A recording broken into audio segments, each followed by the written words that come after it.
ಈಗ ಮೆಟ್ರೋ ಬಂದರೆ ಇನ್ನೂ ಅದು ನಮಾಜ್. ನಾವೇನು ಮೆಟ್ರೋಲ್ ಹೋಗ್ಬೇಕಾಗಿಲ್ಲ, ಇಲ್ಲ ಫ್ಲೈಟಲ್ಲಿ ಹೋಗೋಂಥ ಅವಶ್ಯಕತೆ ನಮ್ಗೆ ಇಲ್ಲವೇ ಇಲ್ಲ.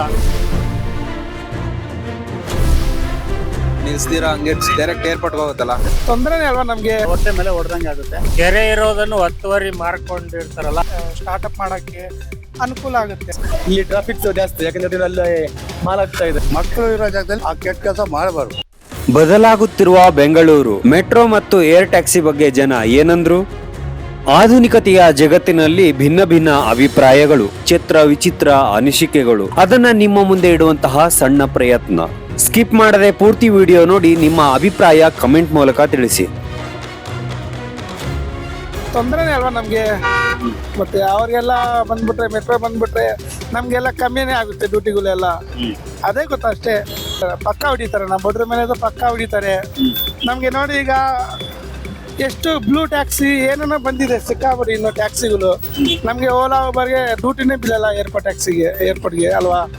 ಈಗ ಮೆಟ್ರೋ ಬಂದರೆ ಇನ್ನೂ ಅದು ನಮಾಜ್. ಈಗ ನನ್ನ ಪ್ರಕಾರ ಒಂದು ದೃಷ್ಟಿಯಲ್ಲಿ ಅನುಕೂಲನೇ ಆಗುತ್ತೆ, ಅನಾನುಕೂಲ ಆದರೆ ಎರಡರಷ್ಟು ಅನಾನುಕೂಲ ಆಗುತ್ತೆ. ಈಗ ಟ್ಯಾಕ್ಸಿಗಳಿರ್ಬೋದು, ಆಟೋಗಳಿರ್ಬೋದು, ಬೇರೆ ಬೇರೆ ಅವರೆಲ್ಲ ಲಕ್ಷಾಂತರ ರೂಪಾಯಿ ಇನ್ವೆಸ್ಟ್ ಮಾಡ್ಕೊಂಡು ಮಾಡಿರ್ತಾರೆ. ಈಗ ಯಾರೋ ನನ್ನಂತ ಒಂದು ಸ್ಕೂಟ್ರ್ ಇಟ್ಕೊಂಡು ಅದನ್ನೇನೋ ಮಾಡ್ಕೊಂಡು ಹೋಗ್ತಾನೆ, ಅವರ ಹೊಟ್ಟೆ ಮೇಲೆ ಹೊಡೆದಂಗೆ ಆಗುತ್ತೆ. ಅದನ್ನು ನಿಲ್ಲಿಸಬೇಕು, ನನ್ನ ಪ್ರಕಾರ. ಮಳೆ ವರ್ಷನ ಆಗುತ್ತೆ, ಆದ್ರೆ ಇಲ್ಲಿ ಕೆರೆ ಇರೋದನ್ನು ಒತ್ತುವರಿ ಮಾಡ್ಕೊಂಡಿರ್ತಾರಲ್ಲ, ಅದರಿಂದ ಅಲ್ಲಿ ಕೆರೆಯಲ್ಲಿ ನೀರು ಸೆಳೀತಾ ಇರುತ್ತೆ, ಅಲ್ಲಿ ನೀರು ಜಮಾ ಆಗಿರುತ್ತೆ. 2 ಕಿಲೋಮೀಟರ್ ನಾವು ಪ್ರಯಾಣ ಮಾಡಬೇಕಂದ್ರೆ ಅರ್ಧ ಗಂಟೆ ಟೈಮ್ ಆಗ್ತಾ ಇದೆ ಇವಾಗ ಬೆಂಗಳೂರು ಜನಕ್ಕೆ. ಸೊ ಇಂಥದ್ದೆಲ್ಲ ಆದಾಗ ಹೊರಗಡೆ ಈ ಥರ ಫೆಸಿಲಿಟಿ ನಾವು ಕೊಟ್ಟಾಗ ಹೊರಗಡೆ ಕಂಪ್ನಿಗಳಿಗೆ ಇಲ್ಲಿ ಬೆಂಗಳೂರಲ್ಲಿ ಬಂದು ಕಂಪ್ನಿ ಸ್ಟಾರ್ಟಪ್ ಮಾಡೋಕ್ಕೆ ಅನುಕೂಲ ಆಗುತ್ತೆ. ಈಗ ಏರ್ಪೋರ್ಟ್ಗೆ ಏರ್ ಟ್ಯಾಕ್ಸಿ ಮತ್ತೆ ಮೆಟ್ರೋ ಬರ್ತಾ ಇದೆಯಲ್ಲ ಸರ್, ಅದ್ರ ಬಗ್ಗೆ ಹೇಳಿ. ಅದ್ರ ಬಗ್ಗೆ ನಮ್ಗೇನು ಬೇಕಿಲ್ಲ. ನಾವೇನು ಮೆಟ್ರೋಲ್ ಹೋಗ್ಬೇಕಾಗಿಲ್ಲ, ಇಲ್ಲ ಫ್ಲೈಟಲ್ಲಿ ಹೋಗೋಂಥ ಅವಶ್ಯಕತೆ ನಮ್ಗೆ ಇಲ್ಲವೇ ಇಲ್ಲ. ಆಯ್ತಾ, ನಮ್ಗೆ ಅದರಿಂದ ಆಗಂಥ ಪ್ರಯೋಜನನೂ ಏನಿಲ್ಲ. ಯಾರೋ ಹೊರಗಡೆ ಬರ್ತಾರೆ, ಹೊರಗಡೆ ದೇಶದವ್ರು ಬರ್ತಾರೆ, ಅವರು ಫ್ಲೈಟ್ನಲ್ಲಿ ಹೋಗ್ತಾರೆ, ಇದರಲ್ಲಿ ಮೆಟ್ರೋದಲ್ಲೂ ಹೋಗ್ತಾರೆ. ನಾವು ರೈತರು, ನಾವು ಎಲ್ಲೂ ಹೋಗಂಗಿಲ್ಲ, ಎಲ್ಲೂ ಬರೋಂಗಿಲ್ಲ. ಹೋದ್ರೆ ಯಲಹಂಕ ಇಲ್ಲ ದೇವನಹಳ್ಳಿ, ಅಕಸ್ಮಾತ್ ಅಮ್ಮಮ್ಮ ಅಂದ್ರೆ ಬೆಂಗಳೂರು, ಮುಗೀತು. ಹೋಟೆಲ್ ಹೆಸರು ಶ್ರೀಕೃಷ್ಣ ಸಾಗರ್ ಅಂತ ಹೇಳಿ. ನೋಡಿದ್ರಲ್ಲ ವೀಕ್ಷಕರೇ, ಈ ಒಂದು ಏರ್ಪೋರ್ಟ್ ರೋಡ್ ಅಲ್ಲಿರುವ ಬೇರೆ ಬೇರೆ ರೀತಿಯ ಅಂಗಡಿ ಮಾಲೀಕರು ಕೂಡ ಅವರದೇ ಆದ ರೀತಿಯಲ್ಲಿ ಭಾವನೆಗಳನ್ನ ವ್ಯಕ್ತಪಡಿಸ್ತಾ ಇರುವಂತದ್ದು. ಸೊ ಬಿಸ್ನೆಸ್ಗೆ ಸಂಬಂಧಪಟ್ಟಂತೆ ಕೂಡ ಸಾಕಷ್ಟು ಬದಲಾವಣೆ ಆಗಬಹುದು ಅನ್ನುವ ರೀತಿಯಲ್ಲಿ ಅವರು ಮಾತುಗಳನ್ನ ಹೇಳ್ತಾ ಇದ್ದಾರೆ. ಚೇಂಜಸ್ ಅಂದ್ರೆ ಅದೇ, ಇಲ್ಲೊಂದ್ ಸ್ವಲ್ಪ ಬಿಸ್ನೆಸ್ ಒಂದ್ ಸ್ವಲ್ಪ ಡೌನ್ ಆಗ್ಬೋದು. ನಿಲ್ಸ್ದಿರಾ ಹಂಗೆ ಡೈರೆಕ್ಟ್ ಏರ್ಪೋರ್ಟ್ ಹೋಗುತ್ತಲ್ಲ. ನೀವ್ ಹೇಳಿ ಸರ್. ಅದೇ ಈಗ ಇಲ್ಲಿ ಮೆಟ್ರೋ ಆಗೋದ್ರಿಂದ ಜನಗಳಿಗೇನು ತೊಂದರೆ ಅಂತ ಖಂಡಿತ ಆಗೇ ಆಗುತ್ತೆ. ಬಿಸ್ನೆಸ್ ಮಾಡೋರ್ಗೆ ತೊಂದರೆನೇ. ಹಳ್ಳಿ ಜನಗಳು ನಮ್ಗೇನು ಜೀವನ ಮಾಡ್ಬೇಕಷ್ಟೇ, ನಾವೆಲ್ಲ ಬೇರೆ ಇದೇನು ಆಗಲ್ಲ. ಇಲ್ಲಿ ಎಲ್ಲ ಹೋಗ್ತವೆ ಬರ್ತವೆ. ಇಲ್ಲಿ ಅಂಡರ್ ಪಾಸ್ ಮಾಡಿಬಿಟ್ಟು ಇನ್ನೂ ತೊಂದರೆ ಆಗುತ್ತೆ. ಅದೇ ಇಲ್ಲಿ ಉದ್ದೇಶ. ಇದು ಅಂಥ ಸಿಟಿ ಏನಲ್ಲ, ಇದು ಮಾಲ್ ಆಗುತ್ತೆ ಮುಂದೆ. ಹಿಂದಗಡೆ ಇದು ಏನು ಬೇರೆ ಕಂಪ್ನಿ ಬಂದಿದೆ, ಎಲ್ಲ ತೊಂದರೆನೇ. ನಮ್ಮ ಹೆಸರು ಸರ್? ಕೃಷ್ಣಪ್ಪ ಅಂತೇಳಿ. ಯಾವ ಊರು ಸರ್? ಶೆಟ್ಟಿಗೆರೆ. ಈಗ ಸಣ್ಣ ಸಣ್ಣ ಮಕ್ಕಳು ಕೂಡ ನಶೆ ಮಾಡ್ತಾ ಇದ್ದಾರೆ, ಚಟ ಮಾಡ್ತಾ ಇದ್ದಾರೆ. ಹೌದೌದು.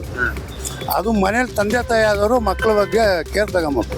ಸ್ಕೂಲಲ್ಲಿ ಮಾಡ್ತಾರೆ, ಅವೆಲ್ಲ ಸ್ಕೂಲಲ್ಲಿ ಟೀಚರ್ ಅವರ ಸಂಬಳ ತಗೊಂಡ್ರೆ 4 ಲಕ್ಷ ಹೇಳ್ತಾರೆ, ಹೋಗ್ತಾರೆ. ಅವರೆಲ್ಲ ಮಕ್ಕಳ ಬಗ್ಗೆ ಕೇರ್ ತಗೊಳಲ್ಲ, ತಂದೆ ತಾಯಿ ಆದವರೇ ಕೇರ್ ತಗೊಂಬೇಕು ಈ ಕಾಲದಲ್ಲಿ. ಈಗ ಸಾಮಾನ್ಯವಾಗಿ ರಸ್ತೆಯಲ್ಲಿ ಸಾರ್ವಜನಿಕ ಸ್ಥಳಗಳಲ್ಲಿ ಕೂಡ ನಶೆ ಮಾಡ್ಕೊಂಡು ಓಡಾಡ್ತಾ ಇರ್ತಾರೆ. ಸೊ ಅವ್ರದ್ದು ನೋಡಿನೇ ಶಾಲಾ ಮಕ್ಕಳು, ಚಿಕ್ಕ ಮಕ್ಕಳು ನಶೆ ಆಮೇಲೆ ಕೆಟ್ಟ ಚಟ ಕಲಿತಾ ಇರ್ತಾರೆ. ಅದ್ರ ಬಗ್ಗೆ? ಹೌದೌದು. ಅವ್ರು ನೋಡಿ ಇವಾಗ ಮುಂದೆ ನಾವು ಮಾಡ್ತಿರೋದು ನೋಡಿ ಮಕ್ಕಳು ಕಲಿತಾರೆ. ಅದನ್ನು ನಾವು ಅವಾಯ್ಡ್ ಮಾಡಬೇಕು. ಮಕ್ಕಳು ಇರೋ ಜಾಗದಲ್ಲಿ ನಾವು ಆ ಕೆಟ್ಟ ಕೆಲಸ ಮಾಡಬಾರ್ದು. ಸೊ ನೀವು ಈಗ ಗುಟ್ಕಾ ತಿಂದಿದ್ದೀರಾ ಜಸ್ಟ್, ಸೊ ಅದ್ರ ಬಗ್ಗೆ ನೀವು ಏನ್ ಅನ್ಸುತ್ತೆ? ಕೆಟ್ಟದ್ದೆ, ಆದ್ರೆ ಏನೋ ಕಲ್ತು ಬಿಟ್ಟಿದ್ದಲ್ಲಿ ಮಾಡ್ತಾ ಇದೀವಿ ಅಷ್ಟೇ. ಸೊ ಬಿಡ್ಬೇಕಂತ ಅನ್ಸಲ್ಲ ಸರ್? ಅನಿಸುತ್ತೆ. ಆರೋಗ್ಯ ಕೆಡುತ್ತೆ ಅಂತ ನಮಗೂ ಗೊತ್ತು, ಏನ್ ಮಾಡಲ್ಲ ಹಿಂಗೆ ಕೆಲಸ. ಅಟ್ಲೀಸ್ಟ್ ಈ ಮಕ್ಕಳ ಮುಂದೆ ಅಥವಾ ಸಾರ್ವಜನಿಕ ಸ್ಥಳಗಳಲ್ಲಿ ಈ ರೀತಿ ಚಟ ಮಾಡಬಾರ್ದು, ತಪ್ಪು. ನೆಕ್ಸ್ಟ್ ಟೈಮ್ ಇಂದ ನೀವು ಮಾಡಲ್ಲ? ಇಲ್ಲ ಸರ್, ಮಾಡಲ್ಲ. ನೋಡಿದ್ರಲ್ಲ ವೀಕ್ಷಕರೇ, ಈಗ ಅವರ ತಪ್ಪಿನ ಅರಿವು ಅವ್ರಿಗೆ ಆಗ್ಬಿಟ್ಟು ನೆಕ್ಸ್ಟ್ ಟೈಮ್ ಇಂದ ಸಾರ್ವಜನಿಕ ಸ್ಥಳಗಳಲ್ಲಿ ಯಾವುದೇ ಒಂದು ಚಟದ ರೀತಿಯಲ್ಲಿ ನಶೆಯನ್ನ ಮಾಡಲ್ಲ ಅಂತ ಅಂದ್ರು. ನಮಸ್ಕಾರ ಸರ್.